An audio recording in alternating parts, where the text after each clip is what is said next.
Hello everyone, today we are going to discuss one more numerical of strength of material. Like previous numericals, ये numerical भी thermal stresses and strain से related है, but इस बार जो हमारा बार है वो एक composite बार होगा. So first of all थोड़ी theory regarding thermal stresses and strain.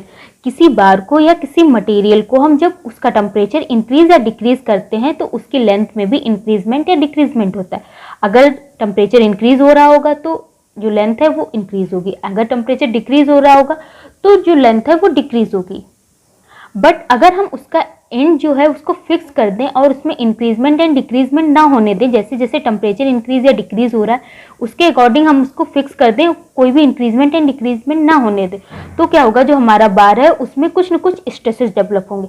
अगर हम उसको एक्सपेंड या कॉन्ट्रैक्ट होने दें तो कोई स्ट्रेसेस नहीं डेवलप होगी. अगर वो फ्री होगा एक्सपेंड या कॉन्ट्रैक्ट करने के लिए तो कोई स्ट्रेसेस डेवलप नहीं होंगी. बट अगर उसको हम फिक्स कर दें, उसमें जो भी इंक्रीजमेंट एंड डिक्रीजमेंट हो रहा है उसकी लेंथ में उसको ना होने दें, तो हमारे जो बार है उसमें कुछ न कुछ स्ट्रेसेस डेवलप होंगे जिसको हम थर्मल स्ट्रेसेस कहते हैं. Now if the rod is free to expand then extension of the rod is given by. अगर हम मान लेते हैं कि वो फ्री है, एक्सटेंड कर सकता है, तो उसमें जो एक्सटेंशन होती है डेल्टा एल वो किसके बराबर होती है, delta L equal to alpha T L. यहाँ पे हमारा जो अल्फा है ये है coefficient of linear expansion, T जो है वो चेंज इन टेम्परेचर है, एंड जो लेंथ है जो एल है वो ओरिजिनल लेंथ है. नाउ ये हमारे डेल्टा एल आ गया. हमें पता है स्ट्रेन क्या होता है, स्ट्रेन होता है डेल्टा एल अपॉन एल. तो हम डेल्टा एल की वैल्यू रखेंगे alpha T L upon original length L, तो एल एल कट जाएगा. जो स्ट्रेन हमें मिलेगी, थर्मल स्ट्रेन जो होती है वो होती है equal to alpha T. Now हमारे पास थर्मल स्ट्रेन आ गई तो हम थर्मल स्ट्रेस भी निकाल सकते हैं. Stress equal to strain into Young's modulus, तो स्ट्रेन की वैल्यू रख देंगे तो stress equal to thermal stress equal to हमें मिल जाएगा अल्फा टी ई. ना ये तो हमने सिंपल बार्स की बात की जो एक ही मटेरियल से मिलके बने होते हैं. बट अब हम कंपोजिट बार के बारे में देखेंगे, उसमें थर्मल स्ट्रेसेस एंड स्ट्रेन कैसी होती है वो फाइंड करेंगे. कंपोजिट बार क्या होता है, composite bar is made up of two materials. दो या दो से ज्यादा मटेरियल से मिले हुए जो बार होते हैं उनको हम कंपोजिट बार बोलते हैं. अगर दो से ज्यादा मटेरियल से मिलके, दो या दो से ज्यादा से मिलके बना है तो उसको हम कंपोजिट बार कहेंगे. यहाँ पे हम ज्यादातर दो मटेरियल वाले बार्स को पढ़ेंगे. नाउ हमने एक कंपोजिट बार ले लिया जो कि ब्रास और स्टील से मिलके बना हुआ है. अब हमें पता होना चाहिए कि coefficient of linear expansion of brass is more than that of steel. जो अल्फा होता है ब्रास का वो ज़्यादा होता है कंपेयर देन स्टील का.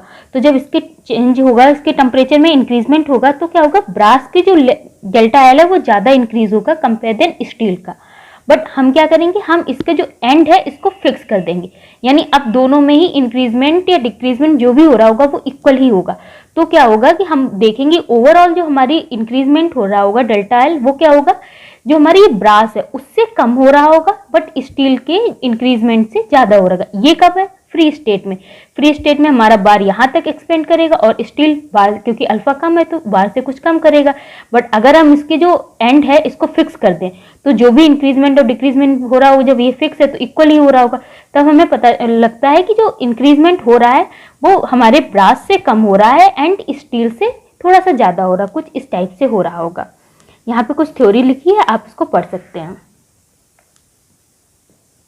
जब हमारे both the bars are not free to expand, जब दोनों अलग अलग फ्री नहीं होंगे एक्सपेंड करने के लिए, उस time expansion of composite bar as a whole पूरा कंपोजिट बार जिस टाइप से करेगा, जो ये वाला फिगर था इस टाइप से जो होल करेगा वो क्या होगा, will be less than brass, brass से कम होगा. देखिए यहाँ पे ब्रास से कम है but more than that of steel. So क्या हो रहा है कि ब्रास हमारा चाह रहा है कि वो यहाँ तक एक्सपेंड करे बट वो यहाँ तक ही हो रहा है, स्टील कम चाह रहा है तो वो ज़्यादा हो रहा है. तो इसका मतलब क्या हुआ कि ब्रास पे एक कंप्रेसिव फोर्स लग रहा होगा एक टाइप से, और स्टील को ज़्यादा ये हो गया है तो इसका मतलब इसमें कोई ना कोई टेंसाइल फोर्स लग रहा होगा. Stress induced in the brass will be compressive whereas stress in steel will be tensile. क्योंकि ब्रास कम हो रहा है और स्टील अपने जितना होना चाहिए उससे ज़्यादा एक्सपेंड हो रहा है, इसलिए स्टील में टेंसाइल स्ट्रेस डेवलप होगी एंड ब्रास में कंप्रेसिव स्ट्रेस डेवलप होगी. सो लोड और force on the brass will be compressive whereas on the steel the load will be tensile. अब इस टाइप के न्यूमेरिकल को सॉल्व करने के लिए हमने कंपोजिट बार में दो रूल्स पढ़े थे, वही दो रूल्स यहाँ भी अप्रॉक्स लगते हैं. पहला रूल क्या है, load on brass equal to load on steel. जो लोड ब्रास पे लग रहा होगा वही लोड स्टील पे लग रहा होगा। तो एक ये पॉइंट हमें याद रखना है।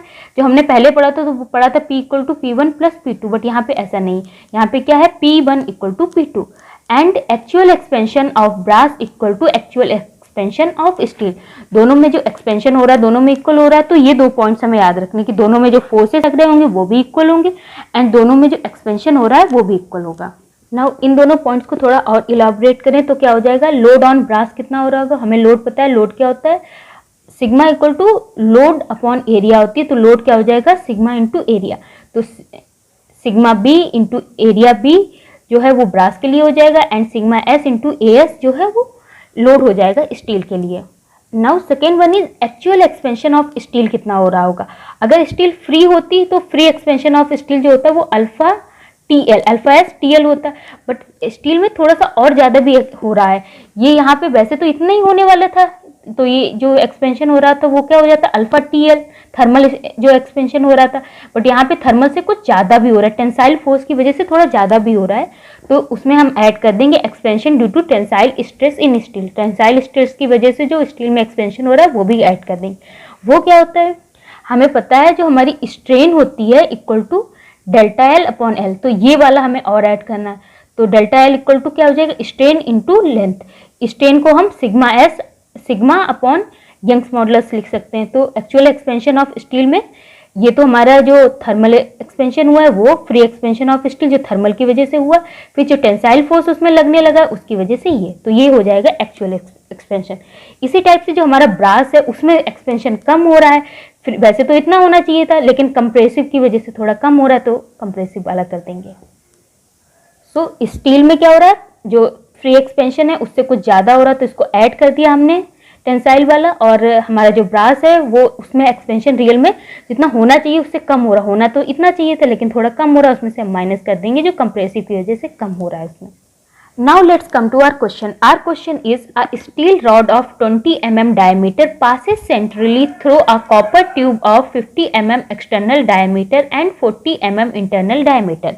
तो हमें एक ट्यूब दे रखी है, कॉपर की ट्यूब दे रखी है जिसका एक्सटर्नल डायमीटर 50 है और इंटरनल डायमीटर उसका 40 है एंड उसके अंदर एक रॉड है जो कि स्टील की है। कुछ इस टाइप से हमारा फिगर होगा। The tube is closed at each and, दोनों एंड पे जो हमारा ये ट्यूब है ये दोनों एंड पे फिक्स है, ठीक है, मतलब क्लोज हुआ है, इसका मतलब एक टाइप से हम कह सकते हैं फिक्स है, रिजिडली फिक्स है। By rigid plates of negligible thickness, कोई निग्लेजिबल थिकनेस की कोई रिजिड प्लेट है उसको लगा के हमने इसको फिक्स कर दिया, क्लोज कर दिया। The nuts are tightened lightly home on the projecting parts of the rod if the temperature of the assembly is raised by 50 degree centigrade. ये जो असेंबली है पूरी, जो एक कंपोजिट बार बन गया हमारा, अगर इसका टेम्परेचर 50 डिग्री सेल्सियस ज़्यादा कर दिया जाता है, राइज कर दिया जाता है, उस टाइम पे हमें कैलकुलेट करनी है।